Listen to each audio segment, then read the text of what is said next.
자, 안녕하세요. 네. 자, 오늘 5개 질병입니다. 이 중에서 바이러스가 아닌 거 있습니다. 바이러스가 아닌 거. 뭘까요? 바이러스 아닌 거. 그럼 거꾸로 바이러스. 보세요. 어떤 게 바이러스?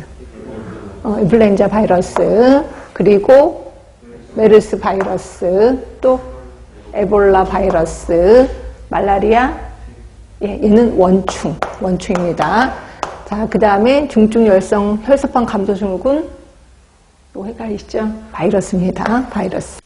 자, 이렇게 보시면 되고, 이 중에서, 세계에서 가장 많이 발생하는 질병이 있습니다. 가장 많이 발생하는 거, 뭘까요?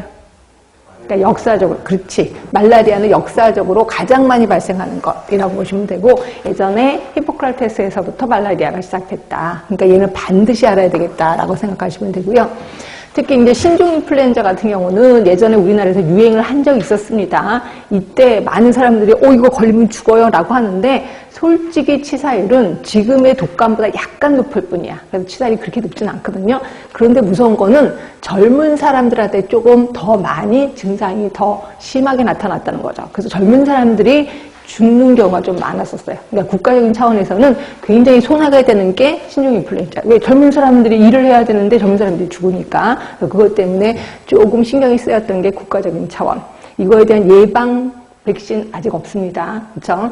그런데 비해서 메르스는 나이가 많으신 분들이 조금 많이 돌아가셨습니다.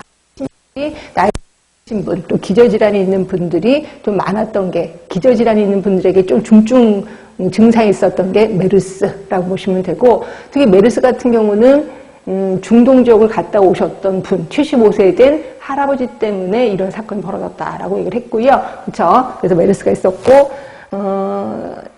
그때 낙타 얘기 들어보셨죠? 그래서 뭐 메르스 예방하려면 낙타랑 뭐 접촉하지 마라. 우린 낙타를 본 적도 없는데 이렇게 했는데, 하여튼 이게 중동 지역에서는 거의 80%래요. 그러니까 낙타가 우리가 강아지 이뻐하는 것처럼 낙타를 키우는 사람들 낙타를 그렇게 이뻐한다면서요. 그래서 낙타랑 뽀뽀도 하고 낙타랑 끌어안고 같이 자기도 하고, 그래서 걸리는 병이 메르스라고 보시면 되고, 특히 낙타 중에서도 단봉 낙타요.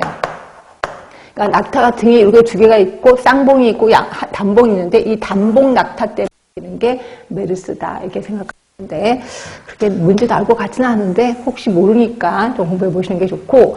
근데 에볼라 바이러스는 이제 박쥐 때문에 생기는 거죠. 그래서 박쥐가 이제 영장류, 대표적인 이제 원숭이한테 옮기는 거고, 원숭이가 인간한테 옮기는 거죠. 네, 그래서 이런 걸 우리 야생 동물 때문에 걸린다라고 해서 어떤 특정적인 용어가 있습니다. 근데 그게 한 번도 시험에 나오진 않았는데, 그게 나올까봐 이거 좀 확인해 보시는 게 좋을 것 같고.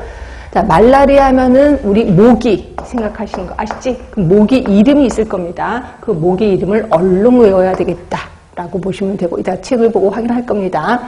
그다음에 중증 열성 혈소판 감소증후군, 일명 살인찐드기라고 들어보셨을 거예요. 살인찐드기. 그래서 그 조그만 찐드기한테 물리면 이것 때문에 죽을 수도 있어. 그래서 이걸 살인찐드기라고 하는 거고, 그럼 찐드기 이름이 있을 겁니다. 요거를 외우시는 게 관건입니다. 예, 그렇게 해서 기억해 주시고. 자, 그러면 볼게요. 책은 150쪽입니다.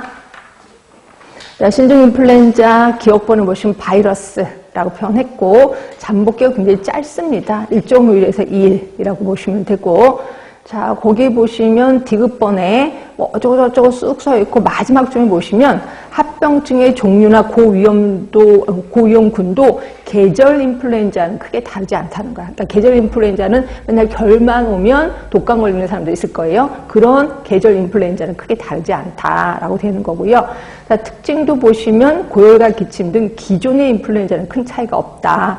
그리고 거기 보시면 전파 방식이나 감염 가능 기간도 계절 인플루엔자 유사하다라고 보는 거죠. 자, 그 다음에 역학